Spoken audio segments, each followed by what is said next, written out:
종이 한 장이 손에서 미끄러져 내렸습니다. 병원 영수증이었어요. 환자명 박선영, 진료 내용, 암 재활 치료비, 지불자 이현우, 제 남편 이름이었습니다. 손이 얼어붙었어요. 숨을 쉴 수가 없었습니다. 결혼한 지 한 달. 그런데 남편은 전 부인의 병원비를 내고 있었던 겁니다. 이 집도, 이 통장도, 이 모든 게 아직 그 여자의 것이었어요. 그럼 저는 뭐였을까요? 61살에 다시 시작한 사랑, 단풍이 아름답던 그날, 경주 불국사에서 시작된 인연. 그 모든 게 거짓이었을까요? 아니면 진심이었지만 충분하지 않았던 걸까요? 이 이야기는 1년 전 가을로 거슬러 올라갑니다. 저는 한미정, 61살입니다. 한복 공방을 운영하고 있어요.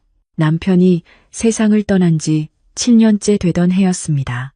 7년, 이 555일, 아침마다 혼자 차를 끓이고 저녁마다 혼자 불을 끄던 날들이었어요.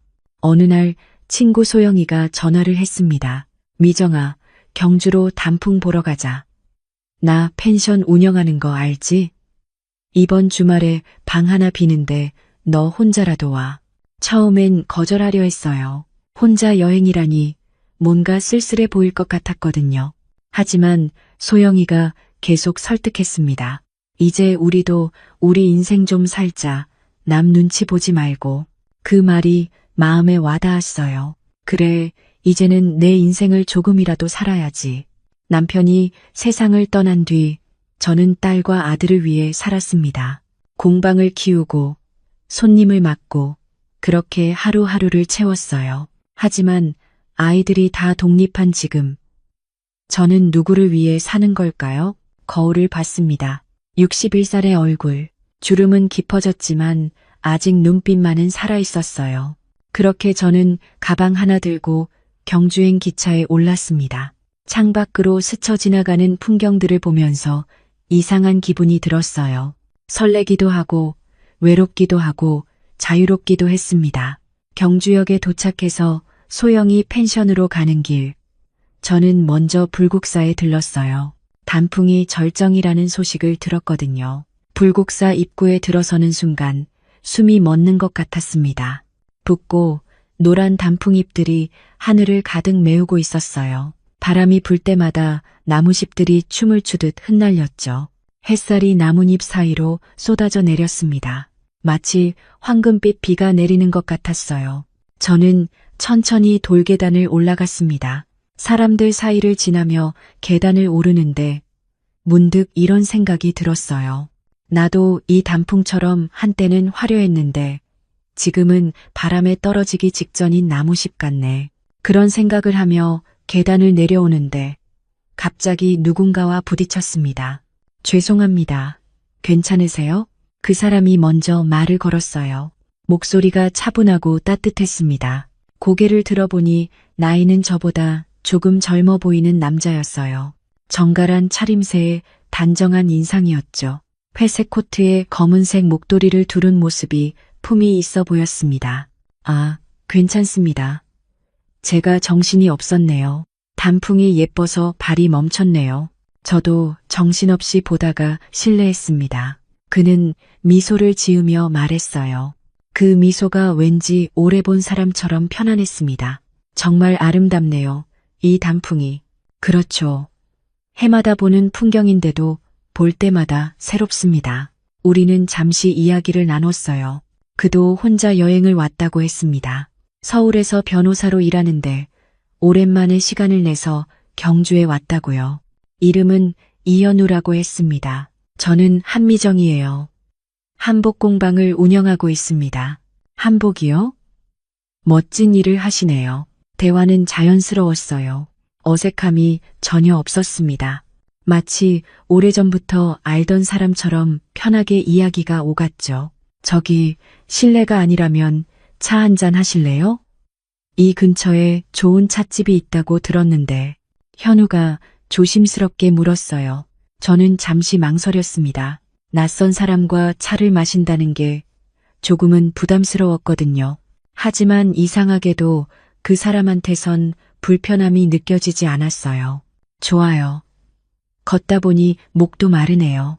우리는 함께 불국사 옆 작은 찻집으로 향했습니다. 가는 길에 단풍잎이 계속 떨어졌어요. 현우는 떨어지는 나뭇잎을 보며 말했습니다. 떨어지는 것도 아름답네요. 그 말에 저도 모르게 미소가 나왔어요. 그렇죠. 끝이 아니라 다음 계절을 준비하는 거니까요. 찻집은 아담하고 조용했습니다. 창밖으로 단풍나무가 보였어요. 나무 기둥에 기대어 있는 돌담이 운치 있었습니다. 우리는 대추차를 주문했습니다. 차를 마시며 이야기를 나누는 동안 저는 오랜만에 마음이 편안해지는 걸 느꼈어요. 현우는 좋은 경청자였습니다. 제 이야기를 진심으로 들어주는 게 느껴졌거든요. 고개를 끄덕이고 눈을 마주치고 적절한 타이밍에 질문을 던졌어요. 남편분은요? 남편은 7년 전에 세상을 떠났어요. 죄송합니다. 불편한 질문을 드렸네요. 아니에요. 이젠 괜찮아요. 시간이 많이 흘렀으니까요. 거짓말이었어요. 사실 아직도 가끔은 힘들었거든요. 아침에 눈을 뜰 때마다 옆자리가 비어 있는 게 익숙해지지 않았습니다. 하지만 현우 앞에서는 괜찮은 척하고 싶었습니다. 저도 이혼했습니다. 5년 전에요. 현우가 조용히 말했어요. 그 순간 우리 사이에 묘한 동질감이 생겼습니다. 둘 다 상처를 안고 사는 사람들이었죠. 해가 지기 시작했어요. 찻집 창밖으로 노을이 물들고 있었습니다. 하늘이 주황빛, 분홍빛, 보라빛으로 물들어갔어요. 시간이 벌써 이렇게 됐네요. 즐거웠습니다. 한미정 씨. 저도요. 이현우 씨. 우리는 찻집을 나섰습니다. 헤어지기 전에 현우가 명함을 건넸어요. 연락처 남겨도 될까요? 서울에 돌아가서도 가끔 안부 여쭙고 싶네요. 저는 명함을 받았습니다. 손에 쥔 명함이 왠지 따뜻하게 느껴졌어요. 그렇게 우리는 헤어졌습니다. 펜션으로 돌아가는 길, 저는 계속 그 사람 생각을 했어요. 이상했습니다. 처음 만난 사람인데 마음이 이렇게 편할 수가 있나 싶었거든요. 소영이가 물었어요.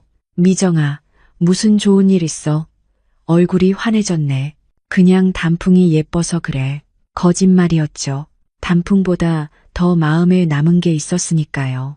그날 밤, 저는 오랜만에 편안하게 잠들었습니다. 꿈속에서도 붉은 단풍잎이 흩날리고 있었어요.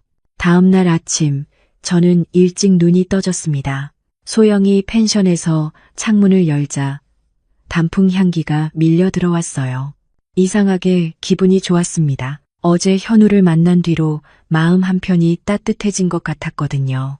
가슴 한쪽에 뭔가 작은 불씨가 타오르는 느낌이었어요. 7년 만에 처음 느껴보는 감정이었습니다. 아침을 먹고 다시 불국사로 향했어요. 혼자 걸으려고 했는데 입구에서 현우와 마주쳤습니다. 우연이었을까요? 아니면 그도 저를 기대하고 있었던 걸까요? 어제 그 찻집 괜찮으셨어요? 오늘도 그쪽으로 가보려고요. 현우가 먼저 말을 걸었어요. 목소리에 설렘이 묻어 있었습니다.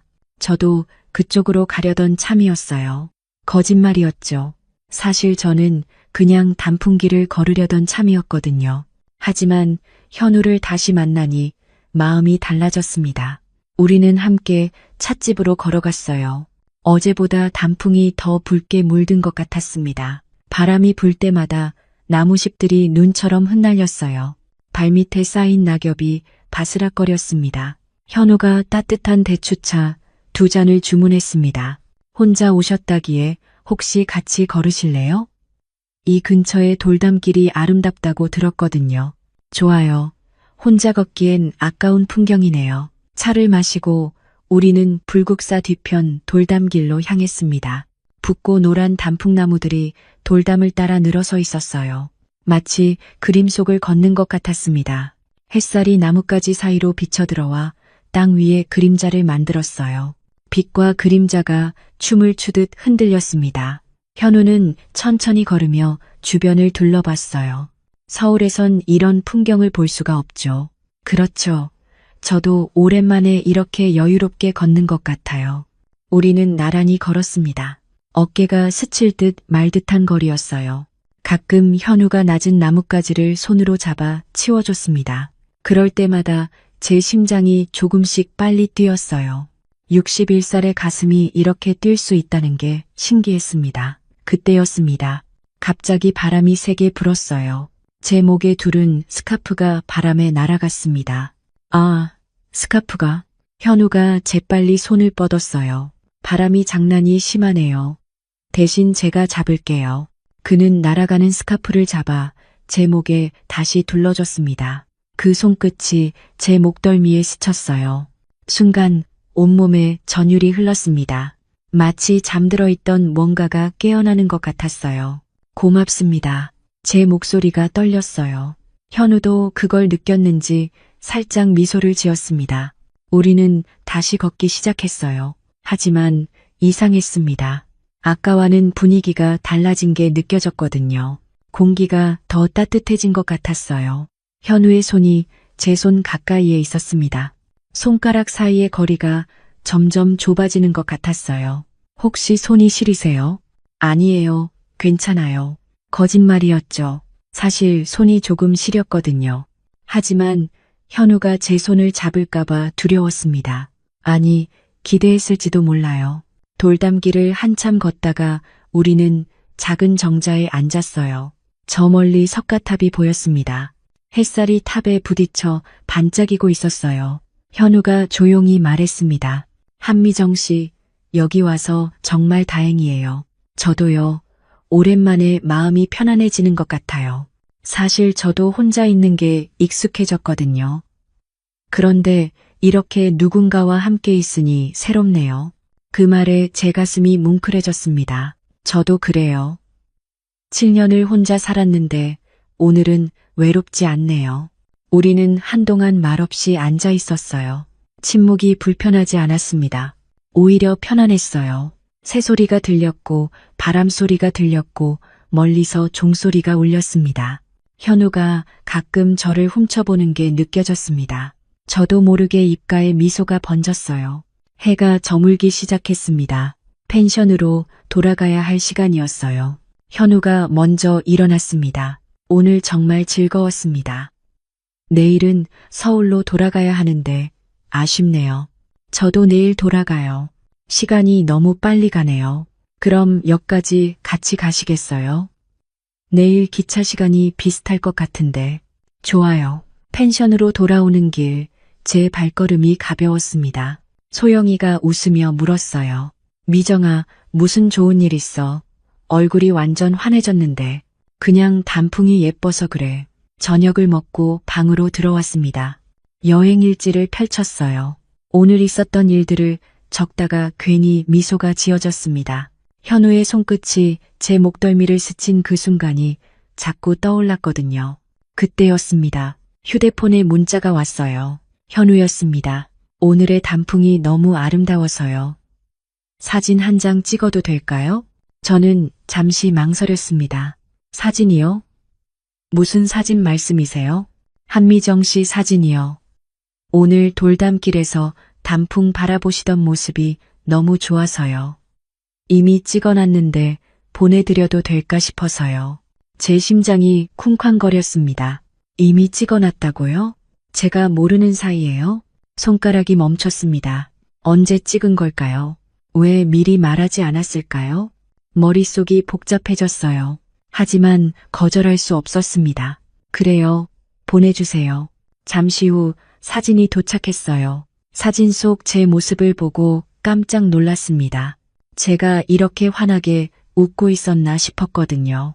붉은 단풍을 배경으로 서 있는 제 모습이 낯설면서도 아름다워 보였어요. 햇살이 제 얼굴을 비추고 있었고 눈가에 주름이 있었지만 행복해 보였습니다. 그리고 사진 아래에 한 줄의 문장이 있었습니다. 단풍처럼 따뜻한 사람. 그 문장을 읽는 순간 눈물이 날 것 같았어요. 얼마 만에 듣는 따뜻한 말일까요?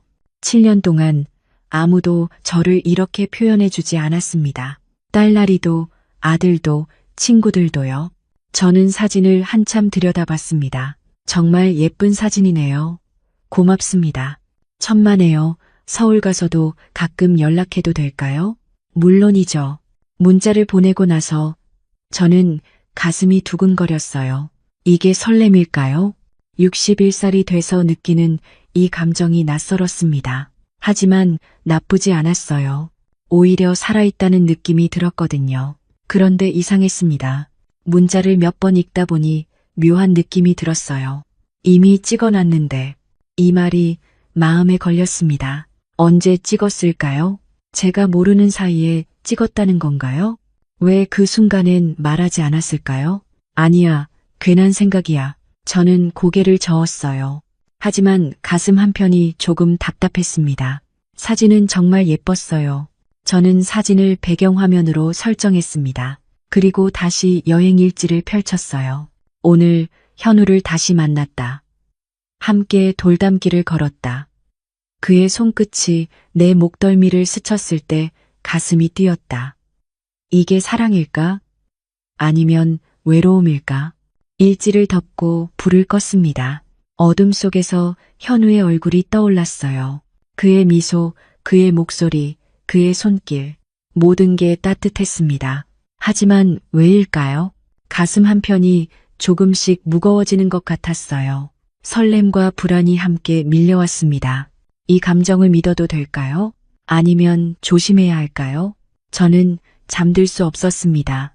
서울로 돌아온 지 일주일이 흘렀습니다. 공방 일은 여전했어요.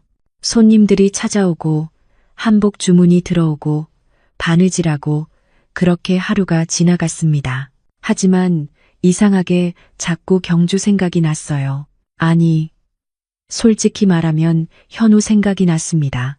휴대폰을 들여다보는 횟수가 늘어났어요. 혹시 문자가 왔나? 전화가 왔나? 하지만 아무 연락이 없었습니다. 일주일이 지나도록요. 바느질하다가 손가락을 찔렀습니다. 붉은 피가 한 방울 떨어졌어요. 손가락을 입에 물고 창밖을 바라봤습니다. 역시 그냥 여행지에서의 인연이었구나. 저는 스스로를 다독였어요. 괜한 기대를 했던 것 같아 부끄러웠습니다. 예순한 살먹은 사람이 이게 뭐 하는 짓인가 싶었거든요. 그런데 바로 그날 저녁이었습니다. 휴대폰에 알림이 떴어요. 현우였습니다.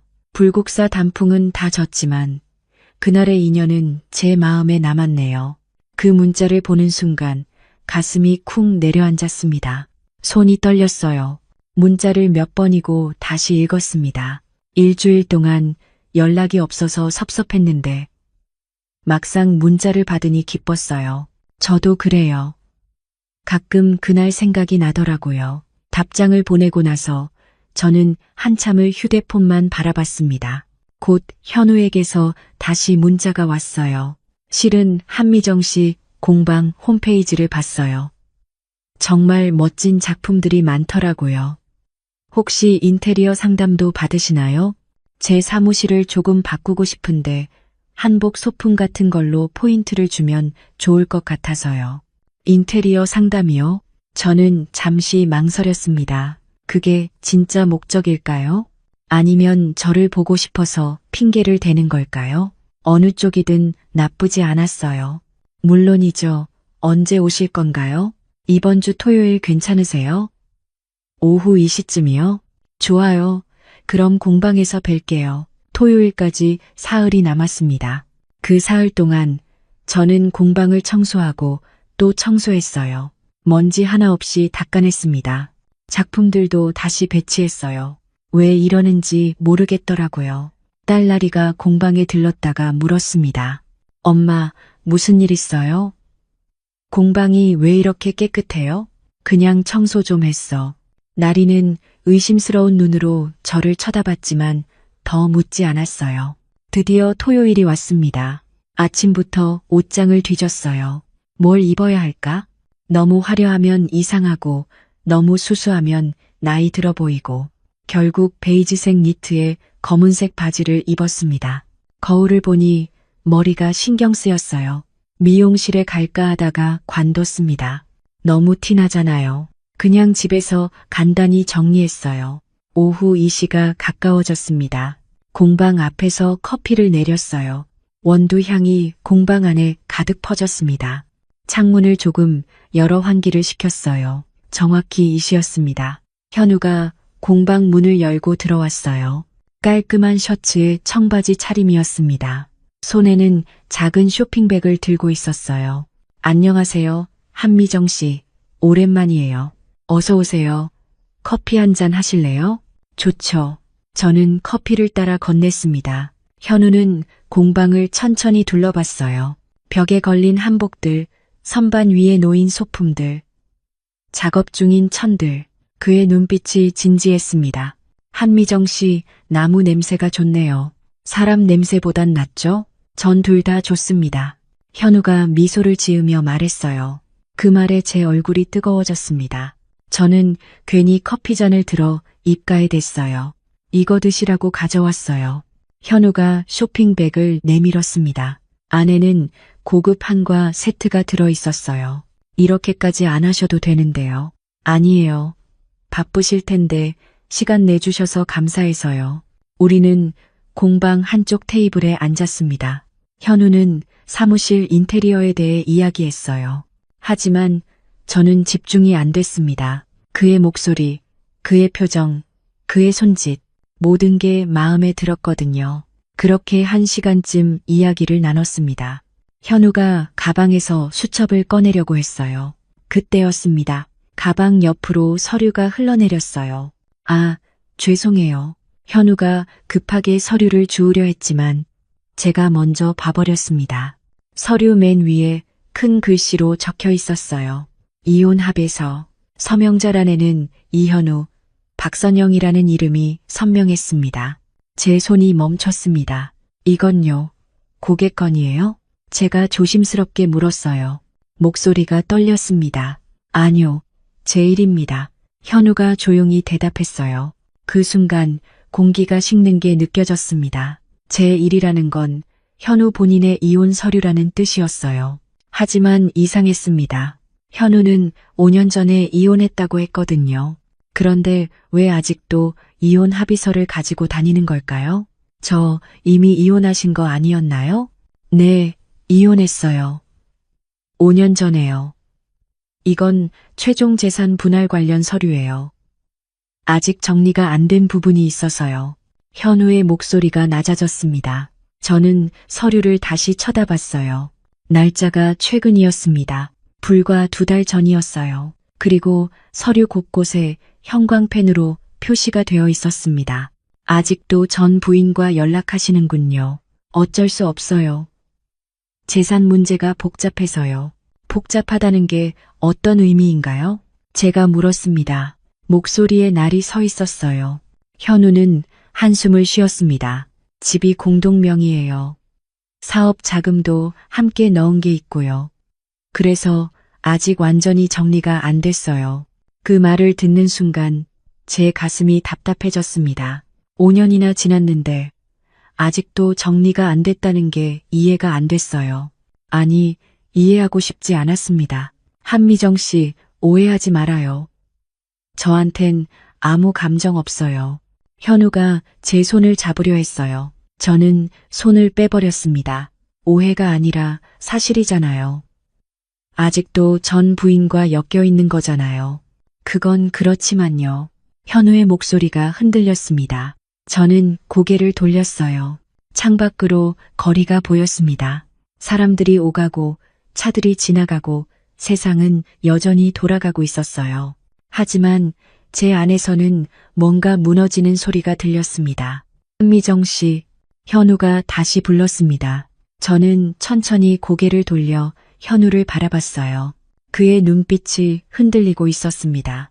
미안함, 당혹스러움, 그리고 뭔가 숨기고 있는 듯한 그림자. 모든 게 섞여 있었어요. 오늘은 이만 가볼게요. 시간 내주셔서 감사합니다. 현우가 일어섰습니다. 인테리어, 상담은요? 나중에 다시 연락드릴게요.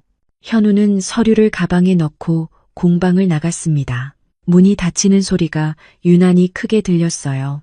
저는 그대로 앉아 있었습니다. 커피가 식어가고 있었어요. 현우가 앉았던 자리가 텅 비어 보였습니다. 저는 창밖을 바라봤어요. 그가 품고 있는 과거의 그림자가 느껴졌습니다. 이혼했다고 했지만 아직 끝나지 않은 관계, 재산 분할이라는 명목으로 계속 이어지는 인연.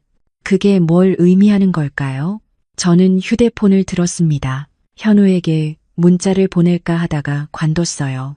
뭐라고 써야 할지 모르겠더라고요. 그날 밤, 저는 잠들 수 없었습니다.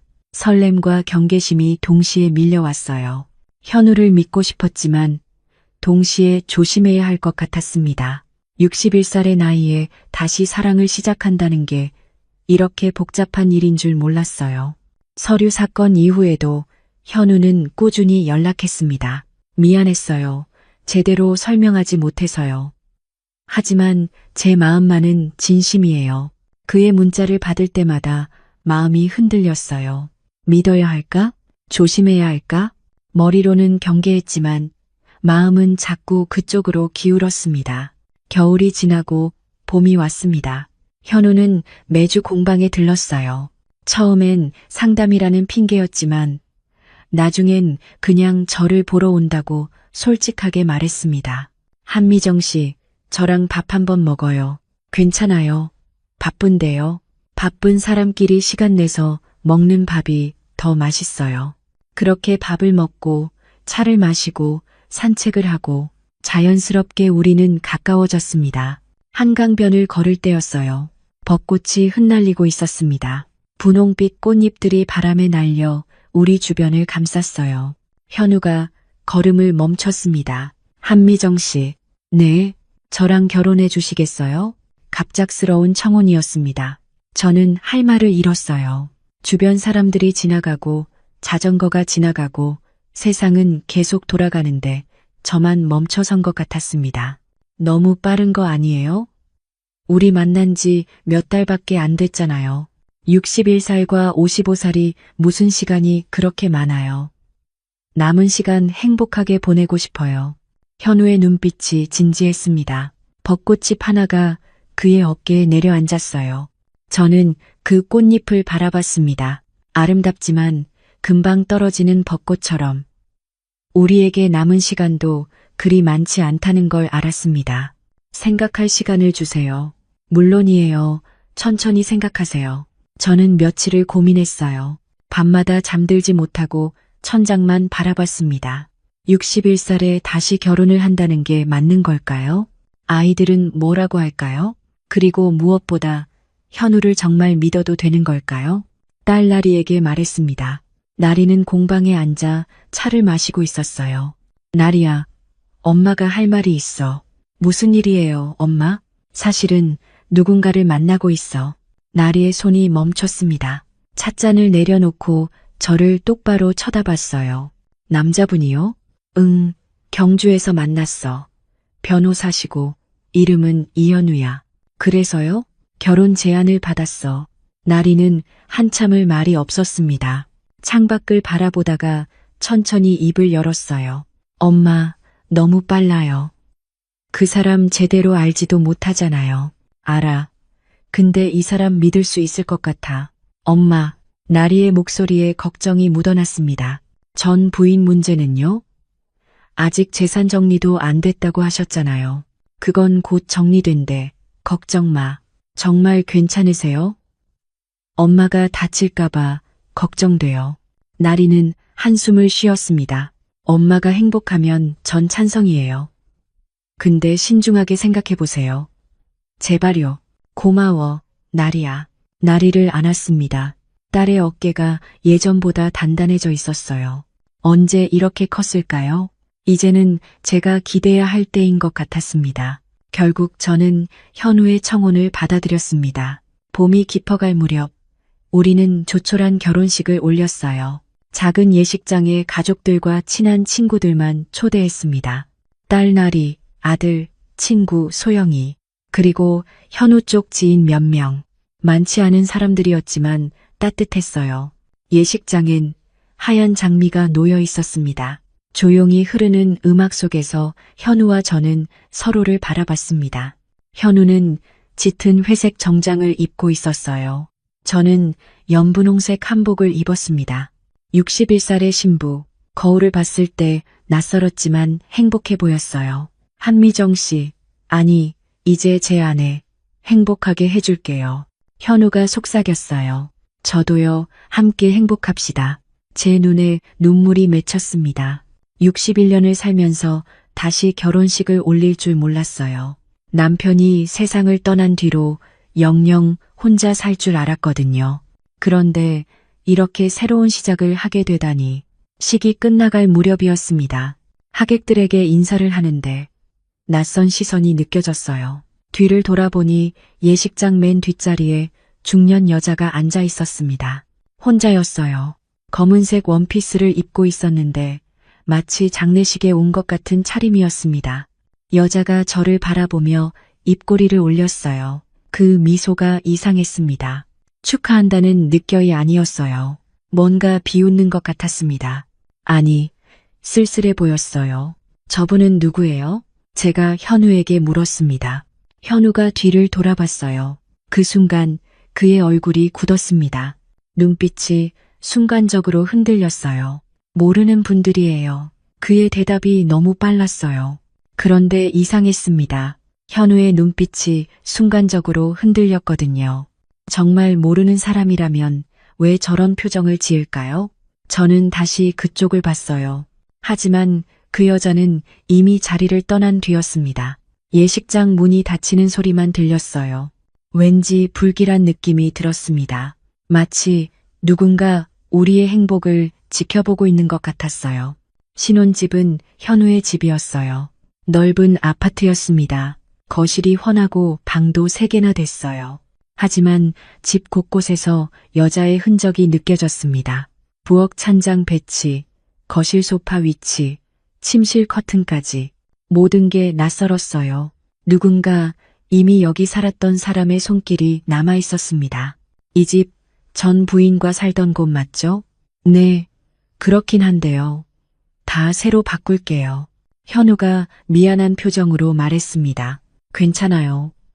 집은 집일 뿐이에요. 입으로는 그렇게 말했지만 마음은 편치 않았습니다. 침실 화장대 서랍을 열었을 때였어요. 안쪽 구석에 작은 귀걸이 하나가 떨어져 있었습니다. 은색 귀걸이였어요. 현우 전 부인의 것일까요? 저는 귀걸이를 집어들었습니다. 차갑고 작았어요. 그걸 쓰레기통에 버렸습니다. 결혼 일주일째 되던 날이었어요. 저녁을 먹는데 현우 휴대폰이 울렸습니다. 현우가 화면을 보더니 표정이 굳었어요. 업무 전화야. 잠깐 받고 올게. 현우는 서재로 들어갔습니다. 문이 닫히는 소리가 들렸어요. 저는 혼자 식탁에 앉아 있었습니다. 서재에서 현우의 목소리가 새어나왔어요. 그러니까 그건 안 된다고 했잖아. 이미 끝난 일이야. 목소리가 낮고 단호했습니다. 누구와 통화하는 걸까요? 업무 통화치고는 감정이 실려 있었어요. 1시간쯤 지나서 현우가 나왔습니다. 미안해요. 복잡한 사건이라서요. 괜찮아요. 저는 웃으며 대답했습니다. 하지만 괜찮지 않았어요. 뭔가 이상했거든요. 그날 이후로 전화가 자주 왔습니다. 현우는 그때마다 서재로 들어갔어요. 업무 전화라고 했지만 통화 시간이 너무 길었습니다. 한 번은 1시간 넘게 통화하더라고요. 저는 묻지 않았습니다. 물어봤자 업무 얘기라고 할 게 뻔했거든요. 하지만 의심은 점점 커져갔어요. 불국사에서 느꼈던 따뜻함은 사라지고 있었습니다. 어느 날 밤, 현우가 잠든 뒤에 거실로 나왔어요. 창밖을 바라보며 생각했습니다. 내가 뭘 잘못한 걸까? 아니면 처음부터 잘못된 선택이었을까? 결혼식 때 봤던 그 여자의 미소가 자꾸 떠올랐어요. 검은 옷을 입고 쓸쓸하게 웃던 그 얼굴. 그 미소 속엔 뭔가 있었습니다. 마치 앞으로 벌어질 일을 아는 듯한 표정이었어요. 저는 한숨을 쉬었습니다. 행복하고 싶었는데 왜 이렇게 불안할까요? 현우는 여전히 다정했어요.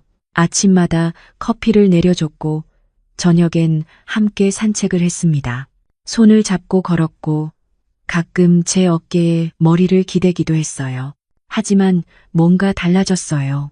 무언가 차갑고 단단한 벽이 우리 사이에 생기고 있었습니다. 그 벽은 눈에 보이지 않았지만 분명히 존재했어요. 밤마다 느껴졌습니다. 현우가 옆에 누워 있는데도 외로웠어요. 같은 침대에 있지만 다른 세상에 있는 것 같았습니다. 어느 날 저녁이었어요. 현우가 퇴근하고 들어왔습니다. 피곤해 보였어요. 오늘 힘들었어요? 응, 좀. 사건이 복잡해서. 저녁을 먹고 소파에 앉았습니다. TV를 켰지만 집중이 안 됐어요. 현우 휴대폰이 또 울렸습니다. 화면을 보더니 현우가 일어섰어요. 잠깐만. 또 서재로 들어갔습니다. 저는 TV를 껐습니다. 고요한 거실에 혼자 앉아 있었어요. 시계 초침 소리만 들렸습니다. 째깍 째깍 째깍 째깍 시간이 흘러가는 소리였어요. 우리의 행복도 저렇게 흘러가는 걸까요? 서재 문틈으로 현우의 목소리가 들렸습니다. 알았어. 내가 알아서 할게. 걱정하지 마. 누구에게 걱정하지 말라는 걸까요? 전화가 끝나고 현우가 나왔습니다. 누구 전화였어요? 제가 물었습니다. 처음으로 직접 물어봤어요. 현우가 잠시 멈칫했습니다. 업무 관련이에요. 매일 밤 이렇게 긴 업무 전화가 있나요? 지금 맡은 사건이 복잡해서요. 그 사건 혹시 박선영 씨 관련된 건가요? 제 입에서 그 이름이 나왔습니다. 현우의 얼굴이 굳었어요. 왜 그 이름을 알아요? 공방에서 봤잖아요. 이혼 합의서에 적힌 이름. 현우는 한숨을 쉬었습니다. 소파에 앉았어요. 미안해요. 말하지 못해서. 뭘 말 못하는 건데요? 선영 씨가 아파요.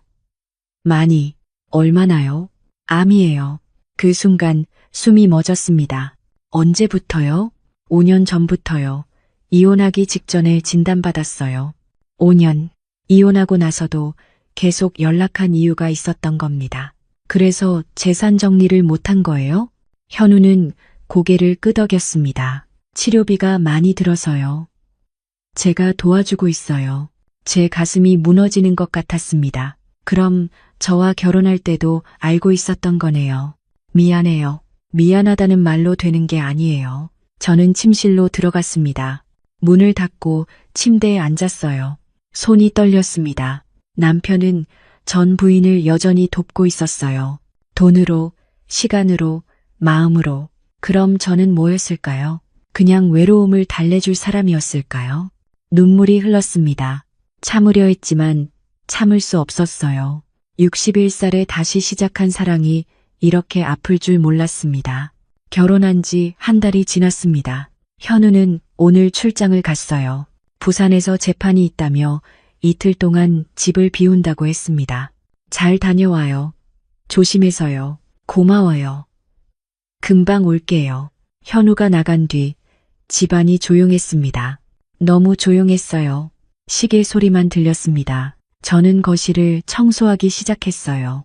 결혼하고 나서 제대로 정리할 시간이 없었거든요.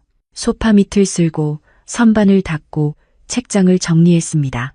먼지가 수북이 쌓여 있었어요. 마치 오래전부터 아무도 손대지 않은 것처럼요. 서재로 들어갔어요. 현우의 책들이 빼곡히 꽂혀 있었습니다. 법률 서적들, 판례집들, 두꺼운 파일들, 하나하나 먼지를 닦아냈어요. 책상 밑에 서류함이 있었습니다. 나무로 만든 낡은 서류함이었어요. 처음엔 그냥 지나치려 했어요. 현우의 일 관련 서류일 테니까요.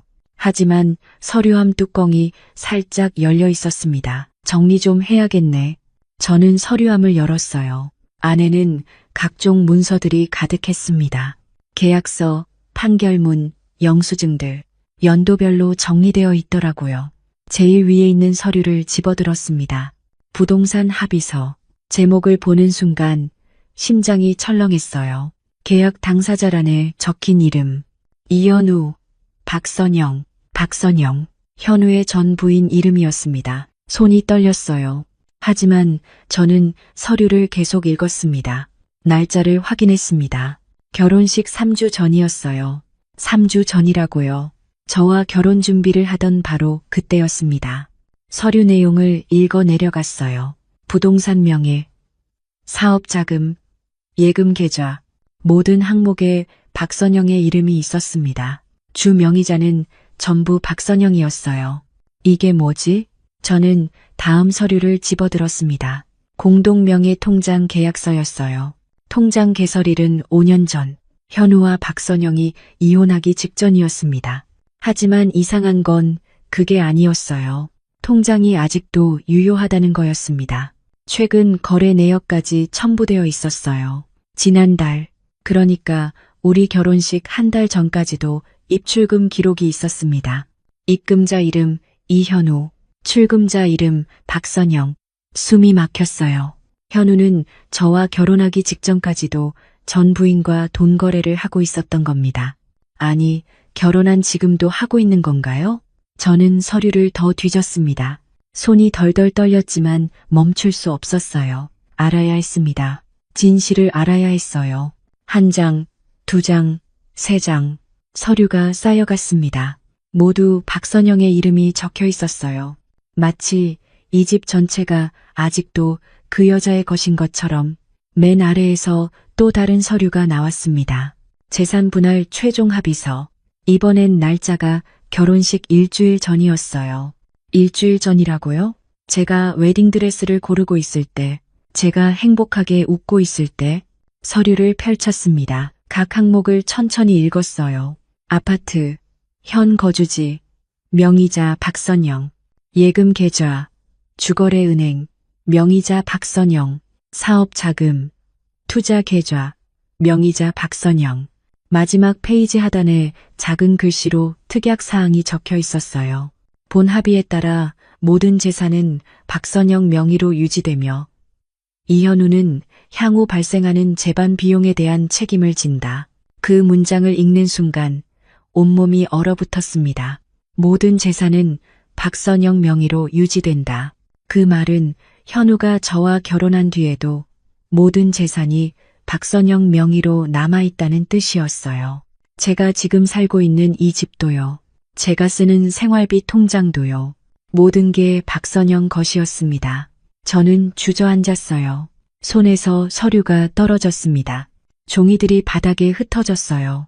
하얀 종이들이 사방에 널려 있었습니다. 마치 눈이 내린 것처럼요. 차갑고 하얀 진실의 눈. 머리가 하얘졌습니다. 저는 뭐였을까요? 현우에게 저는 뭐였을까요? 사랑이었을까요? 아니면 그냥 외로움을 달래줄 사람이었을까요? 불국사 단풍길에서 현우를 만났을 때가 떠올랐어요. 그때 느꼈던 설렘, 따뜻함, 희망, 모든 게 거짓이었던 걸까요? 저는 고개를 저었습니다. 분명 오해일 거예요. 현우한테 물어보면 설명해 줄 거예요. 다 이유가 있을 거라고요. 하지만 손끝이 차가웠습니다. 서류에 적힌 날짜들, 금액들, 이름들, 모든 게 명확했어요. 오해할 여지가 없었습니다. 현우는 저와 결혼하면서도 전 부인과의 관계를 완전히 정리하지 않았던 겁니다. 아니, 정리할 생각이 없었던 건지도 몰라요. 저는 휴대폰을 들었습니다. 현우에게 전화를 걸려다가 멈췄어요. 뭐라고 말해야 할까요? 당신 서류 뒤졌다고 할까요? 아니면 전 부인 명의가 왜 아직도 유지되냐고 따질까요? 손가락이 떨려서 버튼을 누를 수가 없었어요. 저는 휴대폰을 내려놨습니다. 거실로 나와 소파에 앉았어요. 창밖을 바라봤습니다. 봄 햇살이 따뜻하게 들어오고 있었어요. 하지만 제 아는 겨울보다 추웠습니다. 결혼식 때 봤던 그 여자가 떠올랐어요. 현우를 바라보며 입꼬리를 올렸던 그 미소, 검은 옷을 입고 서 있던 그 모습, 이제 알 것 같았습니다. 그 여자가 왜 그렇게 웃었는지. 박선영이었던 거예요. 결혼식에 와서 저를 지켜본 사람, 현우의 전 부인이었던 겁니다. 저는 눈을 감았어요. 눈물이 흘러내렸습니다. 참으려 했지만 참을 수 없었어요. 61살에 다시 시작한 사랑이 이렇게 무너지다니. 저는 뭘 믿었던 걸까요? 현우의 다정한 말들, 따뜻한 눈빛, 진심 같았던 고백들, 모든 게 거짓이었을까요? 아니면 진심이었지만 충분하지 않았던 걸까요? 그때였습니다. 초인종이 울렸습니다. 누구지? 인터폰 화면을 봤어요. 낯선 여자가 서 있었습니다. 세련된 옷차림에 단정한 헤어스타일이었어요. 하지만 얼굴이 창백했습니다. 마치 오래 아픈 사람처럼요. 나이는 저보다 조금 어려 보였습니다. 50대 중반쯤 될까요? 누구세요? 안녕하세요. 이현우 변호사님 댁 맞으시죠? 잠깐만 뵙고 싶은데요. 목소리가 차분했습니다. 하지만 뭔가 지쳐 있었어요. 저는 망설였어요. 하지만 현우 관련 일 같아서 문을 열었습니다. 여자가 현관으로 들어섰어요. 가까이서 보니 더 창백해 보였습니다. 입술에 핏기가 없었어요. 하지만 옷은 고급스러웠습니다. 명품 가방에 진주 목걸이. 저와는 다른 분위기였어요. 안녕하세요. 저는 박선영이에요. 이 집 주인입니다. 그 순간 온몸이 굳었습니다. 박선영, 현우의 전 부인이었어요. 저는 한미정이에요. 현우 씨의 아내입니다. 제 목소리가 떨렸습니다. 박선영은 미소를 지었어요. 하지만 그 미소는 따뜻하지 않았습니다. 쓸쓸해 보였어요. 아, 재혼하셨다는 얘기 들었어요. 축하드려요. 고맙습니다. 저는 어색하게 대답했습니다. 박선영은 거실을 둘러봤어요. 마치 자기 집을 살피듯 천천히요. 소파를 보고 커튼을 보고 책장을 봤습니다. 많이 바뀌었네요. 소파 위치도 바꾸셨네요. 네, 조금 정리했어요. 그런데 이 집은 아직 제 명의예요. 현우 씨, 명예 이전 안 하셨죠? 박선영이 침착하게 말했습니다. 저는 할 말을 잃었어요. 서류에서 봤던 내용이 사실이었던 겁니다. 그건요. 말을 이으려는데 현우가 들어왔습니다. 현관문이 열리는 소리가 들렸어요. 미정 씨, 나왔어요. 서류 빠뜨린 게 있어서. 현우가 거실로 들어서더니 박선영을 보고 굳었습니다. 얼굴이 창백해졌어요. 선영 씨, 왜 여기 온 거예요? 현우의 목소리가 낮았어요. 명예 이전 얘기하러 왔어요. 언제까지 미룰 거예요? 그건 나중에 따로 얘기합시다. 왜요? 새 부인 앞에서 못할 얘기예요? 박선영의 목소리에 가시가 돋쳐 있었습니다. 현우는 저를 쳐다봤어요. 미안하다는 표정이었습니다. 한미정 씨, 잠깐만 방에 있어 줄래요? 저는 방으로 들어갔습니다. 하지만 문을 닫지 않았어요. 거실에서 들리는 대화가 귀에 들어왔습니다. 도대체 뭐 하는 거예요? 재혼까지 했으면서 명예 이전도 안 하고.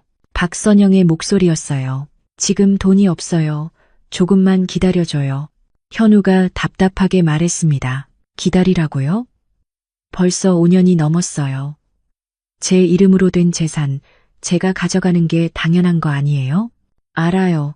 곧 정리할게요. 곧이 언제예요? 당신 항상 그렇게 말하잖아요. 두 사람의 목소리가 점점 커졌습니다. 저는 가슴이 터질 것 같았어요. 귀를 막고 싶었지만 막을 수 없었습니다. 치료비는 제대로 내주면서 명예 이전은 왜 못해요? 그건 별개잖아요. 별개가 아니에요. 다 연결되어 있어요. 당신이 책임져야 할 일들이에요.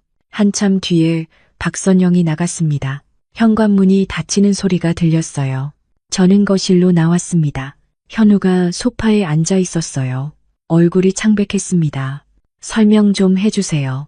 제가 조용히 말했습니다. 미안해요. 선영 씨가 갑자기 와서요. 갑자기요? 이 집 주인인데 갑자기라는 게 말이 돼요? 현우는 고개를 숙였습니다. 그 사람 한때 내 인생 전부였어요. 지금은 동정일 뿐이에요. 동정이요? 아직도 명의를 못 넘긴 게 동정이에요? 그건요. 그건 뭐예요? 돈이 없다고 했죠. 그럼 지금 우리가 쓰는 생활비는요? 그것도 그 여자 돈이에요? 현우는 대답하지 못했습니다. 저는 침실로 들어갔어요. 옷장을 열어 짐을 싸기 시작했습니다. 손이 떨렸지만 멈출 수 없었어요. 현우가 뒤따라 들어왔습니다. 뭐 하는 거예요? 나가야죠. 여기 제 집이 아니잖아요. 한미정 씨, 제발 오해하지 말아요. 오해가 아니라 사실이잖아요. 저는 계속 짐을 쌌습니다. 서랍을 열다가 손이 멈췄어요. 서랍 안쪽에 영수증 하나가 보였습니다. 병원 영수증이었어요. 손을 뻗어 집어들었습니다. 환자명, 박선영, 진료 내용, 암 재활 치료비, 지불자, 이현우, 날짜는 지난주였습니다. 당신, 그 여자 치료비를 내고 있었어요? 제 목소리가 떨렸습니다. 현우가 돌아봤어요. 그냥 마지막 의리였어요. 의리요? 그게 당신이 말한 사랑의 모양이에요? 아니에요. 그 사람이 아파서요. 저도 아파요. 지금 이 순간 너무 아파요. 눈물이 흘러내렸습니다. 참으려 했지만 참을 수 없었어요. 저는 가방을 들었습니다. 현우가 제 팔을 잡았어요. 가지 마요. 제발. 놔주세요. 저는 현우의 손을 뿌리쳤습니다. 문을 열고 나갔어요. 뒤돌아보지 않았습니다. 엘리베이터를 타고 내려가는 동안 눈물이 멈추지 않았어요. 61살에 시작한 사랑이 이렇게 끝나다니. 밖으로 나오니 차가운 바람이 불었습니다. 봄인데도 겨울처럼 추웠어요. 저는 걸었습니다. 어디로 가는지도 모르고 그냥 걸었어요.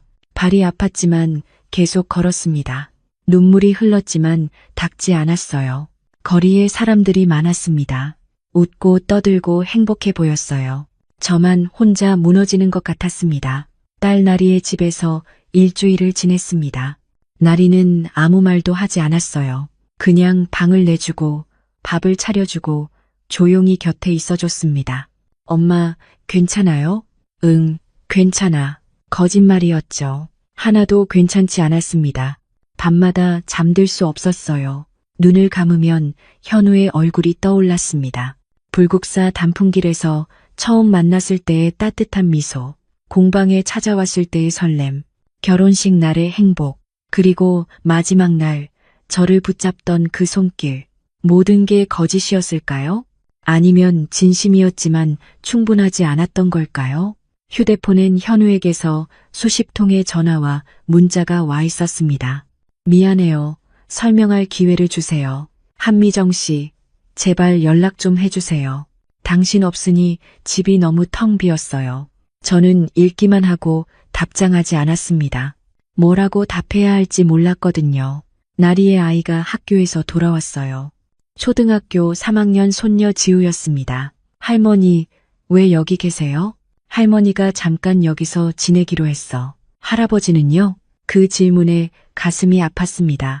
지우는 현우를 할아버지라고 불렀어요. 결혼식 날, 지우가 현우 손을 잡고 웃던 모습이 떠올랐습니다. 할아버지는 바쁘셔. 할머니, 울었어요? 지우가 제 얼굴을 들여다봤어요. 아이들은 참 예리합니다. 아니야. 할머니 눈이 좀 피곤해서 그래. 거짓말, 엄마도 울면 그렇게 말해요. 지우가 제 손을 꼭 잡았습니다. 작고 따뜻한 손이었어요. 할머니, 괜찮아질 거예요. 엄마가 그러는데 시간이 지나면 다 괜찮아진대요. 눈물이 또 흘렀습니다. 어린아이한테 위로를 받다니. 어느 날 오후였어요. 친구 소영이에게서 전화가 왔습니다. 미정아, 나야. 소영아, 잘 지내? 응, 그럭저럭. 목소리에 힘이 없었습니다. 소영이는 잠시 침묵하다가 조심스럽게 말했어요. 미정아, 너한테 할 말이 있어. 뭔데? 현우 씨 전 부인 말이야. 박선영. 그 이름만 들어도 가슴이 답답했습니다. 응, 그 사람 지난주에 세상을 떠났대. 뭐라고요? 저는 벌떡 일어났습니다. 암이었대. 재발해서 투병하다가 결국 경주에 있는 내 친구가 알려줬어. 현우 씨가 장례식장에 있다던데. 그 순간 머릿속이 하얘졌습니다. 암, 치료비, 병원 영수증, 모든 게 연결되었어요. 현우가 박선영의 치료비를 낸 건 사랑 때문이 아니었습니다. 그녀가 아팠기 때문이었어요. 죽어가고 있었기 때문이었어요. 미정아, 괜찮아? 소영이가 걱정스럽게 물었습니다. 응, 고마워. 전화할게. 저는 전화를 끊었습니다. 손이 떨렸어요. 휴대폰을 꽉 쥐고 앉아 있었습니다. 나리가 다가왔어요. 엄마, 무슨 일이에요? 아니야. 아무것도 아니야. 하지만 눈물이 흘러내렸습니다. 제가 오해했던 걸까요? 현우는 그저 전 부인을 돌본 것뿐이었을까요? 며칠이 더 지났습니다. 저는 계속 생각했어요. 박선영은 왜 결혼식에 왔을까요? 왜 집까지 찾아왔을까요? 그리고 그날 밤 깨달았습니다. 그녀는 마지막 인사를 하러 온 거였어요. 자신이 사랑했던 남자가 새 출발을 하는 걸 확인하러 왔던 겁니다. 그 미소도 이제 이해가 갔어요. 비웃음이 아니라 쓸쓸함이었던 거예요. 자신의 자리를 다른 여자에게 내주는 아픔이었던 겁니다. 검은 옷을 입고 온 건 이미 자신의 죽음을 예감했기 때문이 아니었을까요? 저는 가방을 챙겼습니다. 엄마, 어디 가요? 나리가 놀라서 물었어요. 잠깐 다녀올게.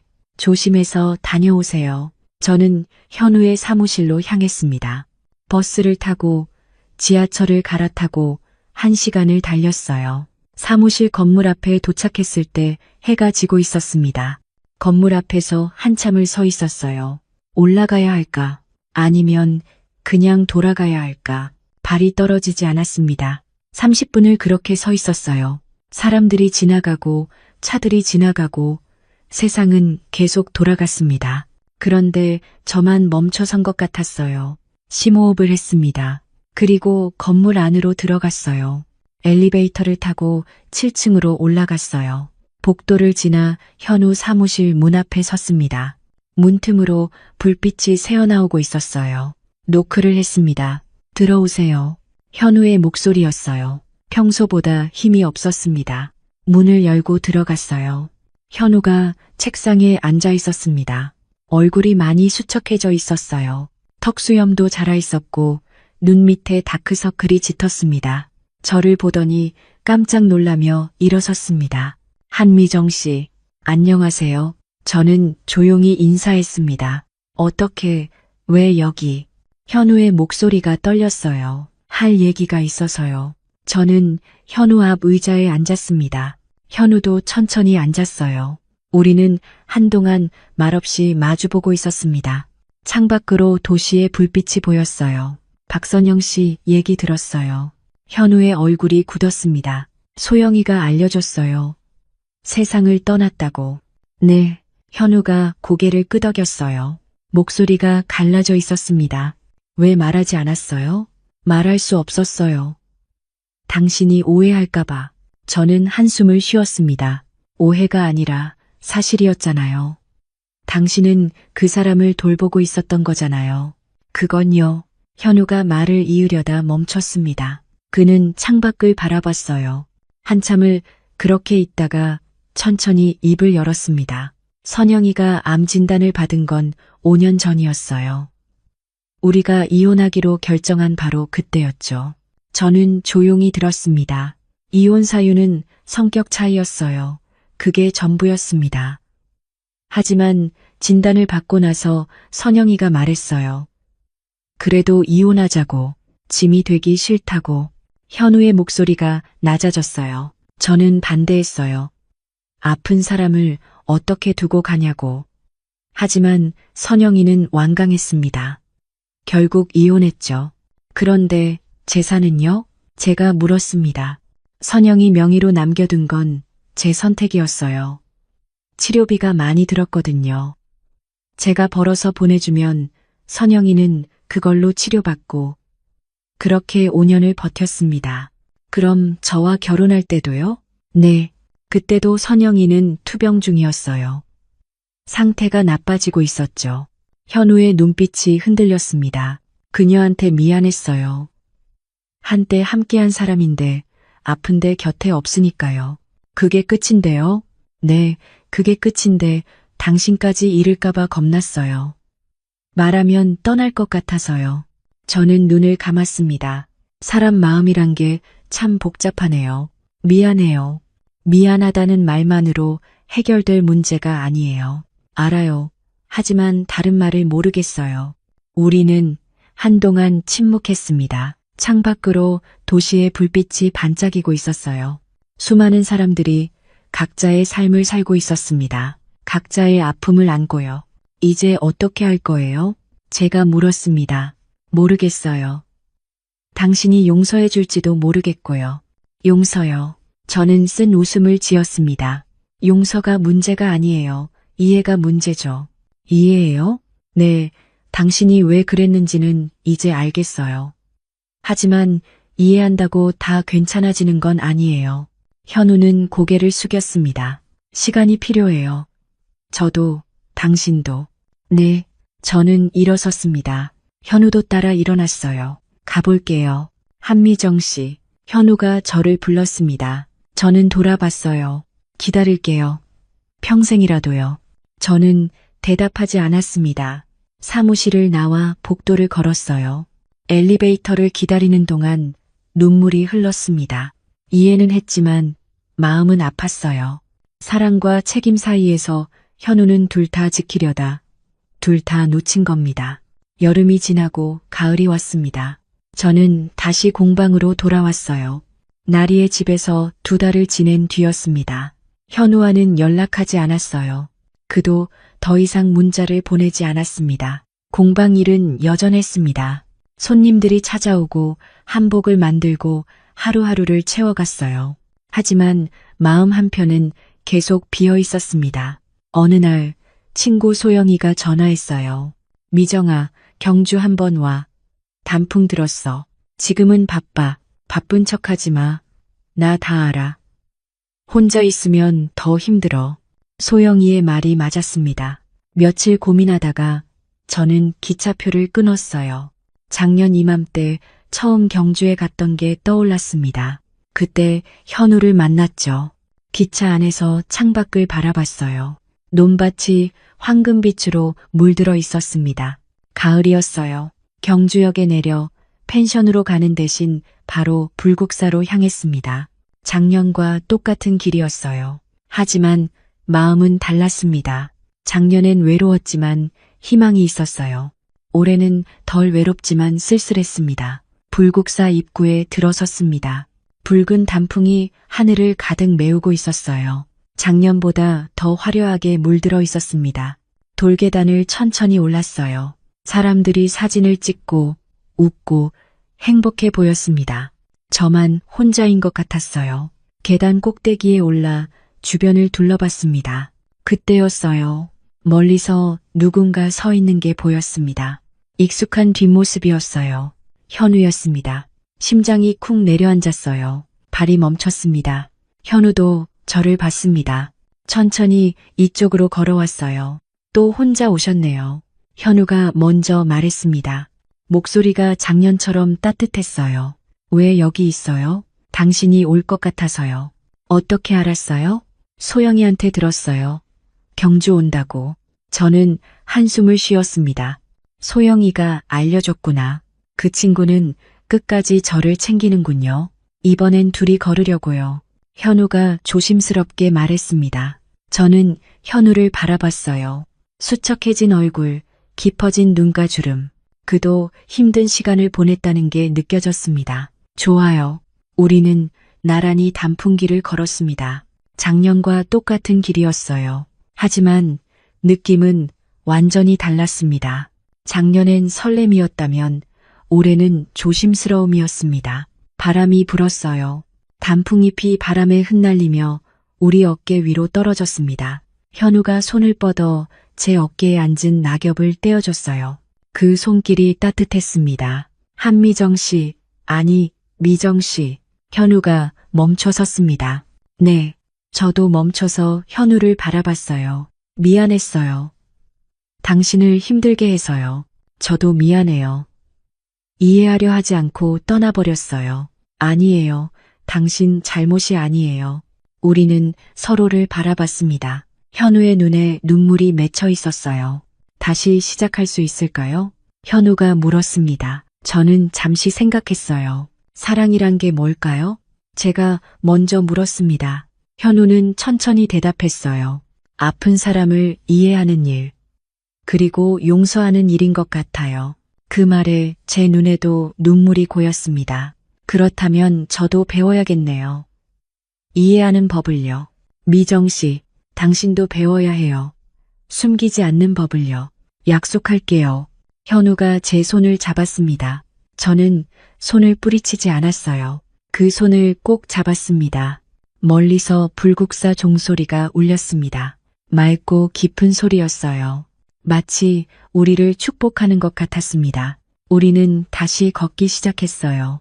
단풍길은 끝없이 이어져 있었습니다. 붉은 나뭇잎들이 하늘을 덮고 있었어요.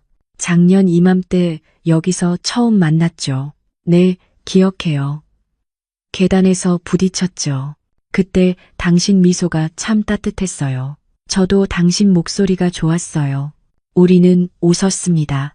오랜만에 편안하게 웃는 것 같았어요. 돌담길을 지나 작은 정자에 앉았습니다. 작년에도 여기 앉았었죠. 네, 기억나요. 그때는 모든 게 설렜는데 이렇게 힘들 줄 몰랐어요. 사랑이 원래 그런 거 아닐까요? 쉬우면 사랑이 아니죠. 현우의 말에 저도 고개를 끄덕였어요. 해가 저물기 시작했어요.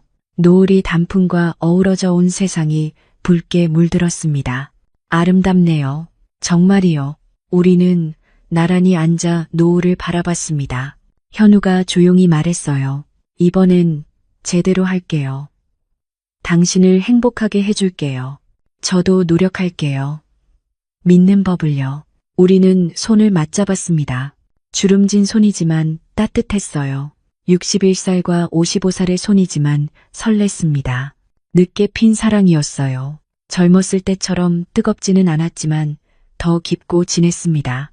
아픔을 겪었기에 더 소중했어요. 불국사 종소리가 다시 한번 울렸습니다. 종소리가 단풍길을 타고 멀리 퍼져나갔어요. 우리는 일어나 다시 걷기 시작했습니다. 단풍잎이 계속 떨어지고 있었어요. 붉은 잎들이 땅을 뒤덮고 있었습니다. 떨어진 잎들도 아름답네요. 네, 끝이 아니라 새로운 시작이니까요. 맞아요. 우리처럼요. 저는 미소 지었습니다. 현우도 웃었어요. 우리는 나란히 단풍길을 걸었습니다. 앞으로 또 어떤 어려움이 올지 몰라요. 하지만 이제는 알았습니다. 함께라면 견딜 수 있다는 거요. 사랑이 아니어도 괜찮습니다. 때로는 한 번의 진심은 멈춰버린 인생의 시계를 다시 움직이게 하거든요. 여러분도 언젠가 그런 순간을 만나실 거예요. 늦었다고 생각할 때가 가장 빠를 때니까요. 가을 바람이 불었어요. 단풍잎이 또 한 번 흩날렸습니다. 붉게 물든 나무잎들이 우리를 감싸며 춤을 췄어요.